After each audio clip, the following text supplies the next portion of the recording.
Assalamualaikum warahmatullahi wabarakatuh. Ngayon gagawin natin kung paano mag-finish ng matte finish or flat finish, tapos gloss, tapos semi-gloss.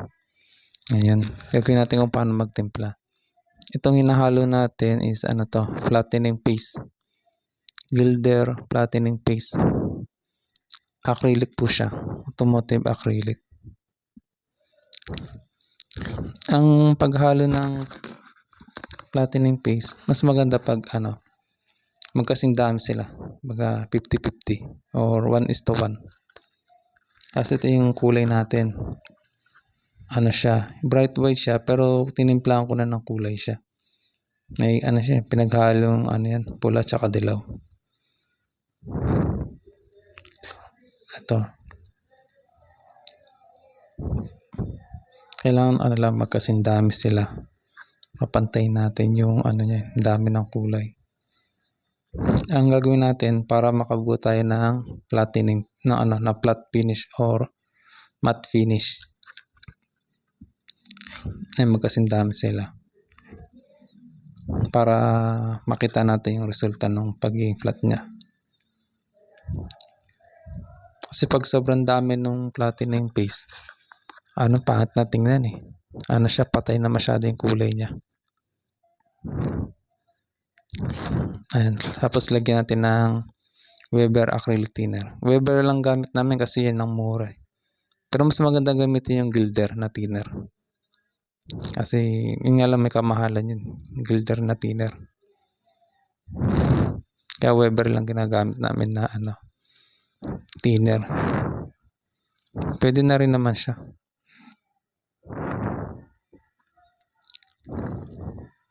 Ayan, haluin lang natin. Ayan na yung gagawin natin flat or matte finish. Tapos susunod natin itong maglalagay ulit tayo ng flattening paste tsaka ng top coat clear. 1:1 din paghalo natin. Ang tawag naman dyan satin finish. Satin finish yan. Pinaghalo natin yung pang flat tsaka yung pampakintab, pang top coat. Kumbaga magiging siya, pantay. Yung isa pampakintab, yung isa pampawala ng kintab. Kaya ito mabubuo natin satin finish. Kung kadalasan kasi satin finish sa varnish. Ito naman sa acrylic paint gamit natin. Gilder top coat clear ang gamit natin dyan. Pampakintab yan, top coat clear. Kasi yung flattening paste naman, pang flat, pamawala yung kintab niya. Pinagalo natin yung pampakintab tsaka yung pampawala ng kintab. Tapos nagtimpla na rin tayo dyan ng ito na sa kaliwa, yung clear. Top coat clear para sa isa nating bubuga na pampakintab. Ay nalagyan natin ng thinner. Weber ulit.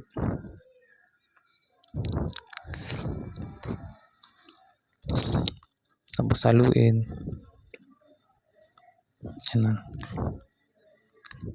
Yung yung flattening paste, pag nabuksan nyo na, isara nyo lang maigi kasi siya, mabilis siyang tumigas, may siya, nagiging dumi.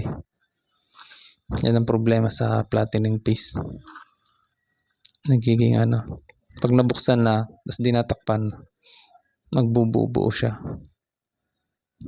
Ito yung top coat clear naman natin ito. Problema kasi walang lagyanan eh. Kaya dyan ko na lang nilagay. Kaso delikado, baka matumba. Baka matapon pa. Pailipat na lang natin siya ng lagyanan.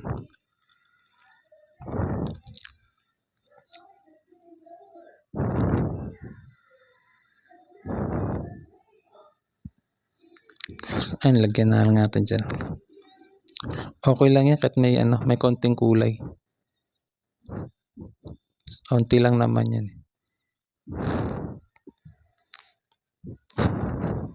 Ano lang yan, mga tira-tira lang ng pero napagbuhusan na yan. Yan ang gagamitin nating top coat clear. Pampakintab.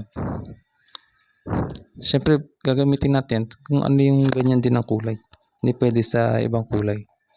Ngayon yung kahoy bubugatan, pa-primer muna tayo. Gilder Pure Acrylic Primer Gray ang gamit natin dyan. Kasi yung kahoy, yan, MDF. Primeran muna natin. Tapos primeran, ayan, magpopondo tayo ng kulay niya. Yung bright white yan na may halong pula tsaka dilaw. Kaya yung kulay niya ganyan. Ponduhan muna natin bago natin gamitin yung natin, yung tinimpla. Tapos ngayon ito na. Mag-ano na tayo. Ito na yung flat finish natin. Ito na gagamitin yung flat finish. Or matte finish. Iba kasi, iba-iba silang tawag. May flat, may matte. Ayan. Bubuga natin siya. Pero may nakapondo ng kulay yan. Yung pondo yung semi-gloss. Ito naman yung gagawin natin satin finish. Pinaghalong top coat clear tsaka flattening paste. Ay naman, gagamitin natin. Satin finish yan. Pinaghalo yung pampakintab tsaka pampawalan ng kintab. Baka maglalaban sila. Yan naman ang gagawin natin satin finish. Baga mas maganda yung satin finish kumpara sa flat. Mas maganda yung finish niya. Ito naman yung may top coat clear. Ito. Top coat clear gloss yan. Pampakintab naman yan.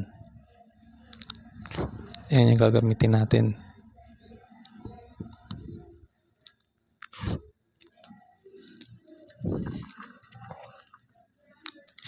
Ayan, ito na yung finish natin. Ito yung nauna, yung top coat clear, sumunod satin finish, sumunod flat or matte, tapos yung square, semi-gloss. Yung kulay lang tsaka yung thinner lang pinaghalo dun. Ito yung top coat clear. Nasa unahan niya makintab. Tapos magkaiba ng finish yung satin finish tsaka yung matte finish or flat finish. Magkaiba sila. Mas kitang-kita siya pag wala sa camera. Sa camera kasi medyo naiiba eh.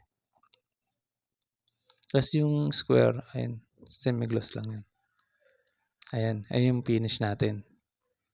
Ganyan lang pagtitimpla niyan, tsaka paggawa niyan. Inshallah may natutunan kayo. Assalamualaikum warahmatullahi wabarakatuh.